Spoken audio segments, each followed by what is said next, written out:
할렐루야! 오늘 주께 은혜를 입어라는 제목으로 함께 은혜의 말씀을 나누고자 합니다. 전 세계는 지금 신종 코로나 바이러스로 인해서 큰 어려움을 겪고 있죠. 많은 기관에서 앞으로의 경제 지표, 이 지구의 모든 것이 어떻게 가는지에 대한 예측들을 쏟아내고 있습니다. 모든 단체에서 예측하건대 근래 최악의 경제 성장률을 수치로 나타내 보이고 있죠. 미국 등이나 주요 선진국들이 줄줄이 대규모 경제 부양책을 추진하고 있지만 그럼에도 불구하고 이 전 세계는 1930년대 전 세계를 덮쳤던 그 대공황 이래 최악의 결과를 보일 것이라고 전망하고 있습니다. 우리들은 지금까지는 전혀 경험해 보지 못한 새로운 형태의 기근을 만나고 있습니다. 바로 경제 기근이죠. 과연 이 기근의 때에 어떻게 해야 우리는 이 위기를 극복할까? 이것이 많은 사람들의 관심사여 이슈입니다. 저는 오늘 우리에게 너무나 익히 알려진 이 요셉의 이야기, 언젠가도 한번 제가 이 본문을 가지고 여러분과 함께 말씀을 나눴는데 오늘은 조금 더 다른 시각에서 이 본문의 말씀을 살펴보고자 합니다.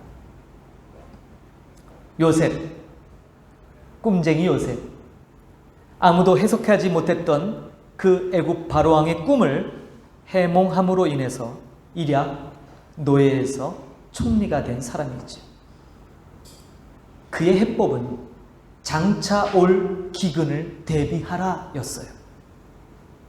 바로의 꿈 내용대로 7년 동안은 풍년이 오지만 그 7년 풍년이 지나면 그 풍년을 기억도 못할 만큼의 7년간의 엄청난 흉년이 도래한다는 것이죠. 이 7년 풍년은요, 너무나 풍성했어요. 애굽 사람들이 너무나 많은 것을 누렸고 모든 것이 차고 넘쳤습니다. 요셉은 바로 이때 그들의 그 차고 넘치는 곡식들을 거의 헐값에 사들입니다. 7년 대풍년, 이 기간이 지나고 예언대로 7년의 대기근이 찾아오죠. 여지껏 흥청망청 살았던 모든 사람들, 애굽인들 뿐만이 아니라 고대 근동의 모든 나라들이 그랬을 거예요. 그러나 이내 그 풍성함은 다 사라지고 대흉년 가운데 곡식이 바닥을 나게 됩니다. 이제는 곡식은 오직 애굽의 왕궁에만 있는 거예요. 애굽의 곡식 창고에만 있게 되었죠. 곡식을 사러 몰려드는 사람들, 그들은 돈을 내어 그 비싼 값에 곡식을 사들입니다. 그러나 시간이 지남에 따라 오늘 말씀의 기록대로 그들이 지닌 돈마저 이제 곡식을 사는데 다 써버리고 말아요.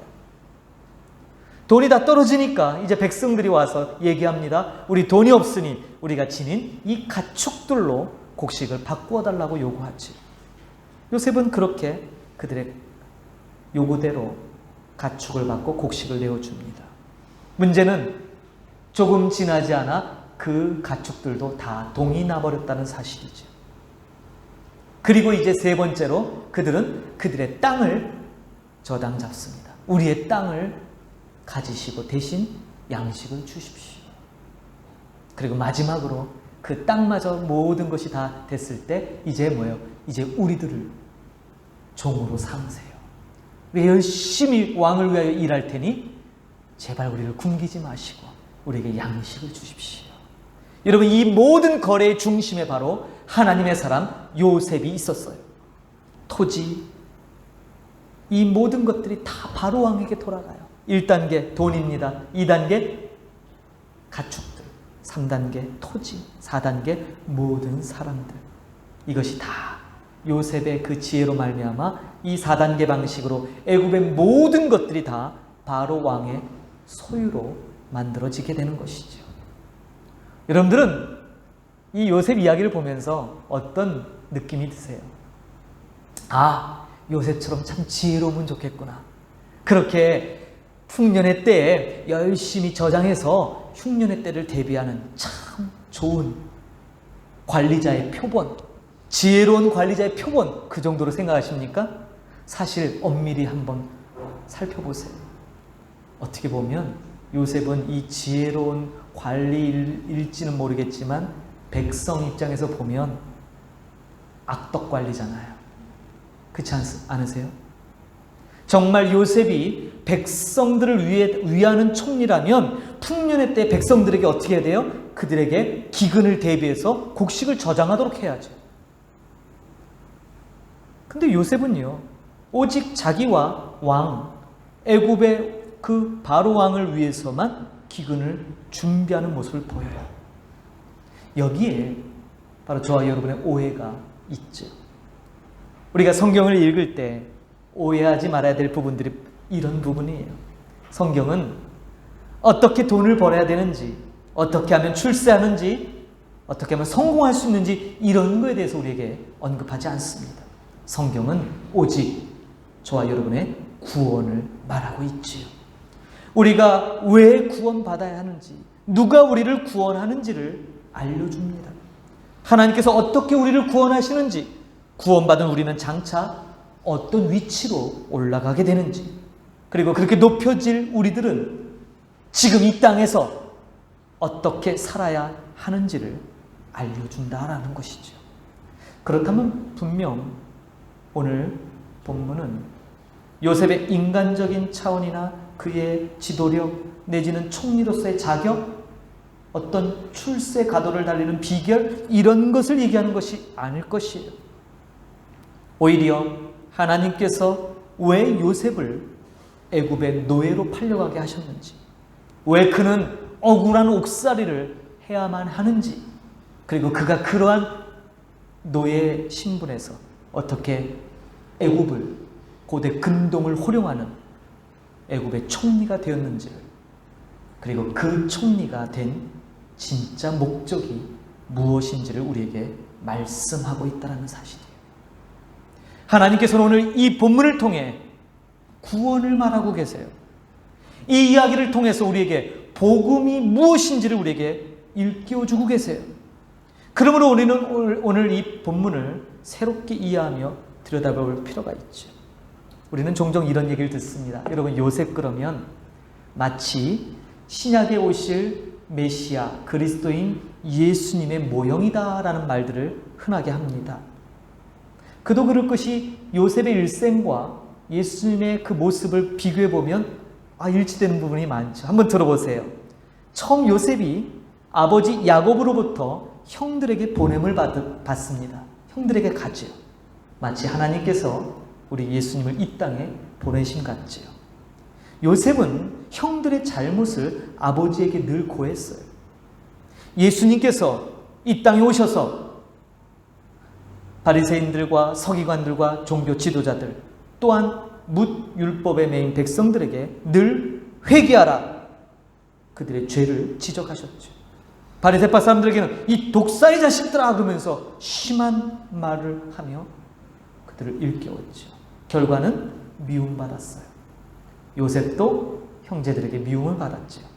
그래서 요셉은 은 20에 형들이 팔아 넘깁니다.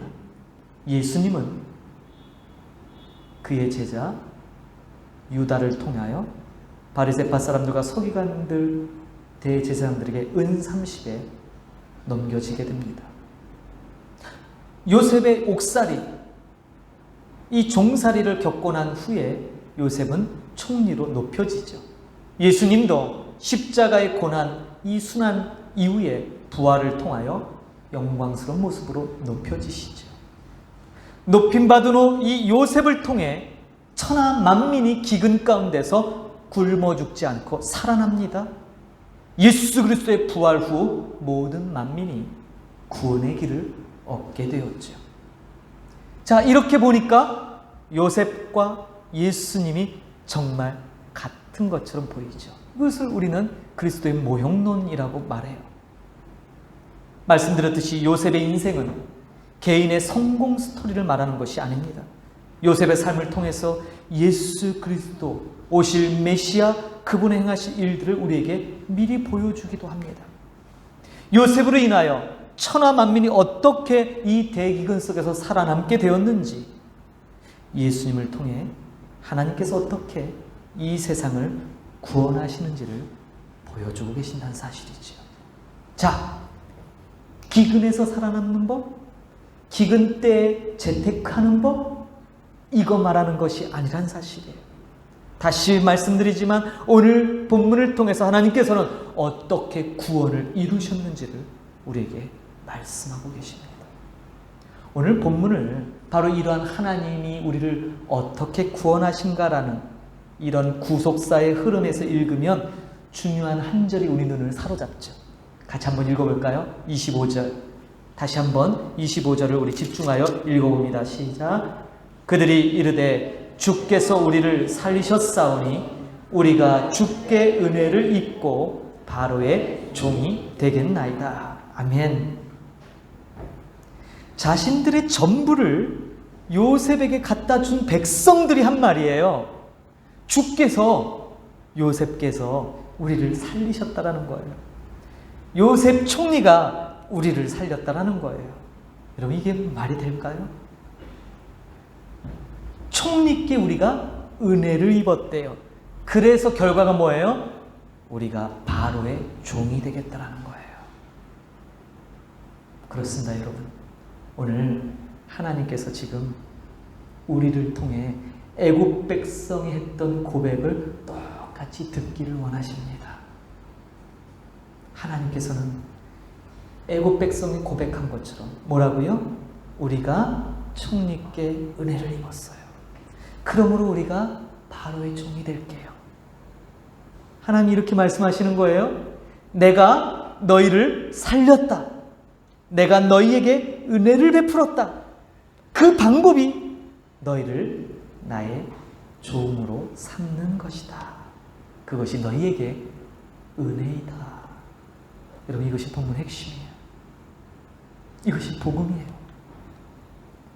애굽 백성은 저마다 개인의 소유들을, 개인의 소유, 개인의 토지들을 갖고 있었어요. 내 소유의 가축들이 있었고, 내 소유의 돈이 있었고, 내 소유의 땅과 집과 전토, 밭이 있었어요. 그들에게 바로라는 왕이 있었지만 왕이 도와주지 않아도 얼마든지 자신들의 힘으로 살아갈 수 있었어요. 그러던 어느 날 그들의 삶 가운데 그들의 힘으로는 도무지 감당할 수 없는 대기근이 찾아온 거죠. 그들이 쌓아놨던 돈, 가축, 토지, 심지어 자신들조차도 이 기근으로부터 아무것도 지켜주지 못한다는 것을 깨닫게 됩니다. 자신들이 자랑했고, 자신들이 믿었고, 자신들이 의지했던 그 소유가 조금도 대기근 앞에서 도움이 되지 못한다는 사실은 그들에겐 굉장한 충격이었다 이 말이에요. 이제 남은 건 굶어 죽을 수밖에 없는 상황이에요. 그러나 그들에게 살 수 있는 방법이 하나 있죠. 바로 왕의 곳간, 왕궁에 찾아가서 그 총리 요셉에게 무릎 꿇고 구걸하는 거예요. 우리를 살려주십시오. 바로 여러분, 이것이 복음 이야기라는 거예요. 어리석은 우리들은 에덴 동산 이후로 참된 우리의 왕이신 하나님을 버렸습니다. 그리고 스스로 왕이 되어 살아가려고 하는 존재들이죠. 그렇게 스스로 왕이 되어서 삶을 살아가는 우리들에게는 힘, 돈, 소유, 지혜, 능력 등등 우리가 의지할 여러 도구들을 준비해 놓고 그렇게 큰 성을 쌓습니다. 지식, 쾌락, 자랑, 명예라는 성들을 쌓아 올려요. 그리고 그 쌓아 올린 성 안에서 스스로 왕 노릇하며 살아가려고 합니다. 성경은 이런 인생들의 결말은 비참하고 아무것도 아닌 바람에 날리는 겨와 같다라고 묘사하고 있어요. 여러분, 이것은 코로나19로 인해서 전 세계가 팬데믹이라는 이 초유의 사태를 겪으며 더 분명해졌죠. 우리가 쌓아올린 그런 성들이 우리를 보호할 줄 알았어요. 우리의 의학 지식이 우리를 구원해 줄 수 있을 거라 여겼죠. 우리의 과학의 진보가 눈에 보이지 않는 바이러스 정도쯤은 충분히 극복하리라 생각했지만 결과는 그렇지 못했지요. 하나님께서는 이렇게 자신들 스스로 왕이 되고자 하나님의 은혜를 저버린 배은망덕한 인생들을 불쌍히 여겨주셨어요. 그리고 우리를 그대로 내버려 두지 않고 이러한 우리의 삶 가운데 개입하셔서 우리를 구원하시는 거죠. 하나님은 때때로 여러 방법으로 저와 여러분을 부르셨어요. 그런데 우리는 그때마다 그 하나님의 부르심에 응답치 않습니다. 왜요? 여전히 내가 왕이니까요. 여전히 내가 주인이니까요. 그래서 하나님은요, 마지막 수단으로 우리가 감당할 수 없는 무언가를 하시죠. 그것이 무엇입니까? 오늘 본문에 나오는 대기근이었어요. 이 기근 앞에 사람들은 자신들이 쥐고 있었던 걸 하나하나 빼앗기기 시작합니다. 돈만 바라봤던 인생에게 하나님 그들의 물질을 걷어가서요. 명예를 바라봤던 인생들, 명예를 빼앗기네요. 건강만을 자랑으로 여겼던 인생들, 건강이 빼앗겨집니다. 그렇게 빼앗긴 인생들은 몸부림칩니다. 고통 가운데 아우성을 치죠. 그러다가 결국은 무릎 꿇고 나옵니다. 이 애굽 백성들이 요셉을 찾아왔듯이 말이죠. 그들에게 남은 건 없어요. 돈도 소유도 그 어떤 힘도 남아있지 않습니다. 이제 그들의 고백은 이런 겁니다. 주여, 내게 은혜를 베푸소서. 주여, 나를 좀 살려 주옵소서. 요셉이 그러했듯 하나님께서는 이런 백성들의 외침을 받아주셨어요. 그리고 우리를 당신의 종으로 삼아주셨죠. 성경은 이것을 구원이라 이야기합니다. 오늘 25절에 나온 저와 여러분은 주께 은혜를 입은 자들입니다. 주께 은혜를 입어 그분의 소유로 살고 있는 거예요. 그런데도 안타깝게도 우리는 온전한 종이 되지 못합니다. 종인 척 하는 거예요. 끊임없이 눈앞에서는 순종하는 듯 보이지만 뒤로는 내 것을 또 쌓고 있죠. 하나님 없이도 살 궁리를 여전히 하고 있다 이 말이에요. 여러분 어떠세요? 그래서 성경은요, 이렇게 하나님의 은혜를 저버리고 또다시 빼앗겼던 것 되찾겠노라고 그렇게 성을 쌓는 그 이스라엘을 향하여 하나님 이렇게 말씀하십니다. 너희는 목이 곧은 백성이라. 여러분, 우리 인정해야 돼요.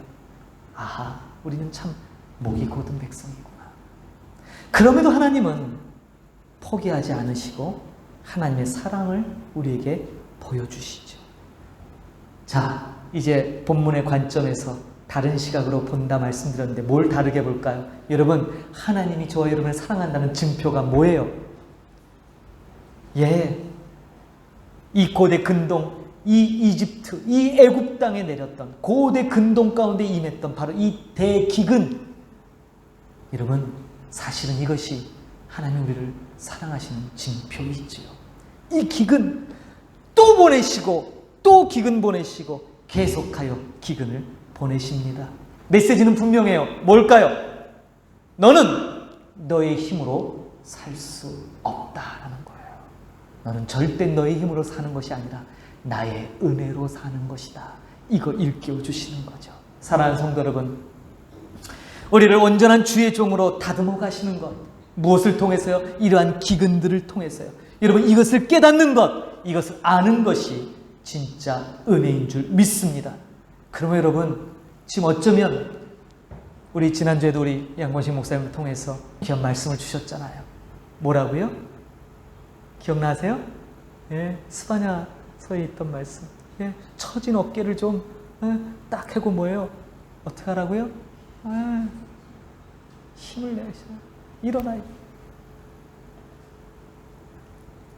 저도 동일한 메시지를 여러분들에게 드리고 싶어요. 오늘 하나님께서는요, 이 말씀을 통해서 어쩌면 애굽의 대기근처럼 우리는 새로운 형태의 경제 대기근을 겪는 이 시대에 그 기근만을 보는 것이 아니라 그것이 오히려 하나님의 사랑의 증표로서 받아들일 수 있는 그러한 변화된 시각. 그리고 그것은 결국엔 우리의 불순종과 우리의 교만과 우리의 악함으로 비롯됐다는 사실을 깨닫고 다 뒤로 또 무언가를 쌓으려고 하지 말고 하나님 앞에 나가서 기꺼이 그분의 종으로 살면 그것이 우리의 참된 복이요 그것이 참된 우리의 기쁨이라는 사실을 고백하는 그러한 백성이 된다면 우리에게 이 코로나19도 엄청난 은혜의 통로가 될 줄로 믿습니다. 진짜 주님의 종들이 되어보십시다. 종인 척 그만하고 진짜 종이 한번 됐으면 좋겠어요.